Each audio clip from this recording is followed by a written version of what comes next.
Confidence, how to take the leap from 9 to 5 into location independent. My name is Maggie Tra and welcome to the very first lesson. So today's presentation, we're going to cover a few topics.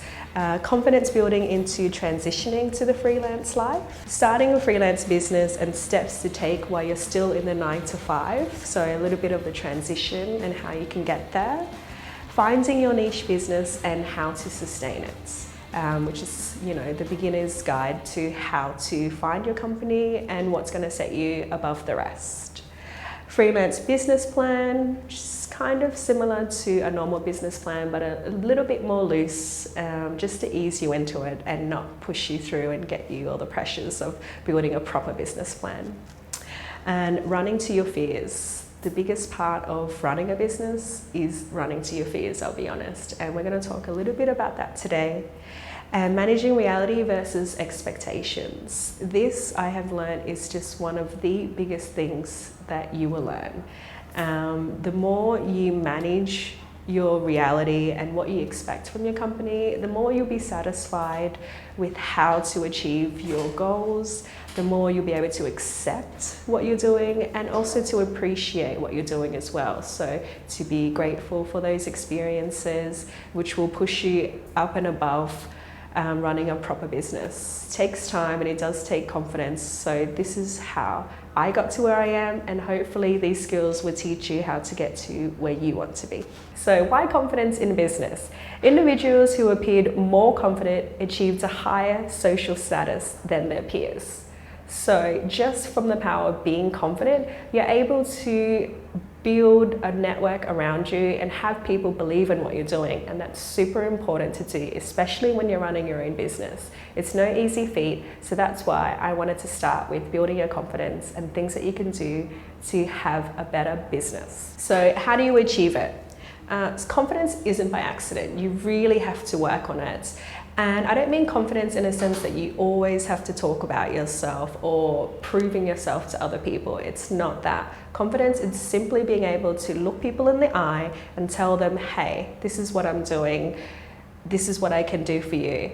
And just having that ability to believe in yourself and be able to put that through to your clients is going to make the biggest difference for your business. So practice makes perfect. Talk to your friends, talk to your family, talk to them about your business. What are you going to do? How are you going to do it?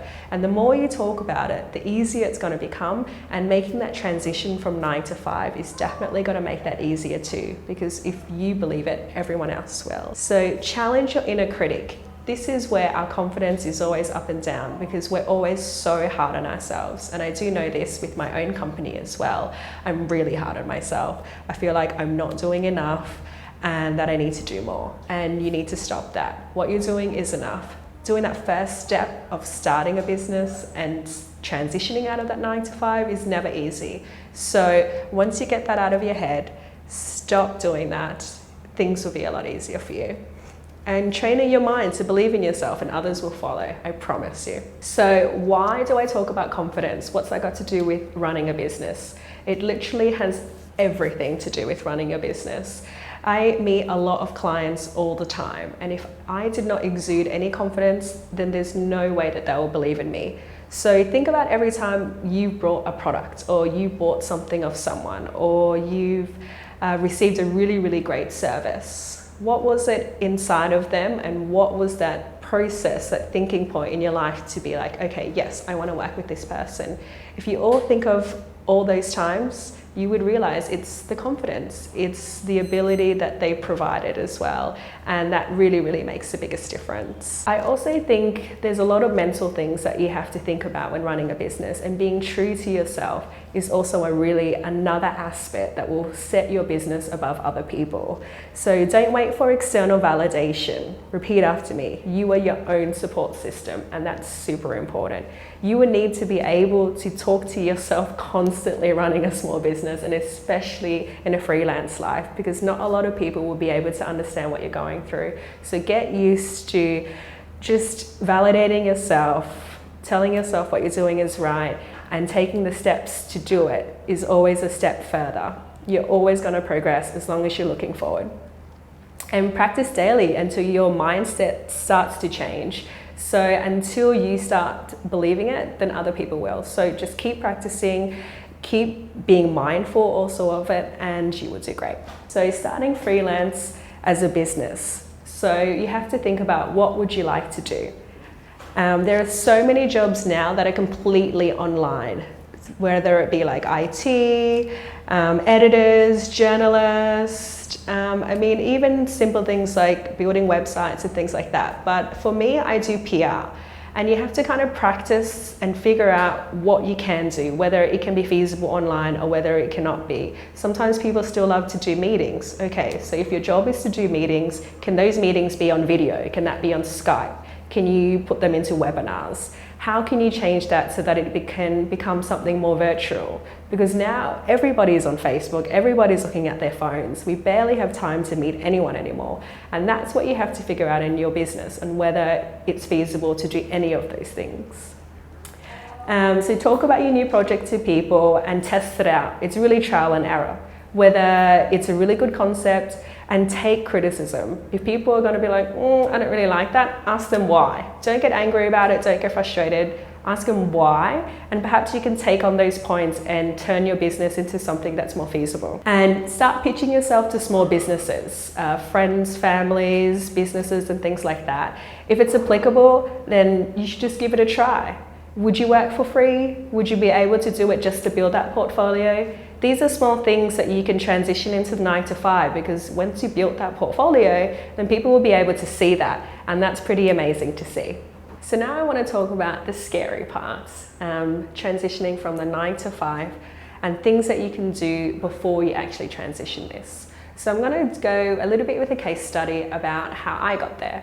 So basically I was a journalist working for the media, and whilst I was doing that, I actually started a music blog. And I remember that first step being kind of a little bit scary as well, but I still had that security of 9 to 5.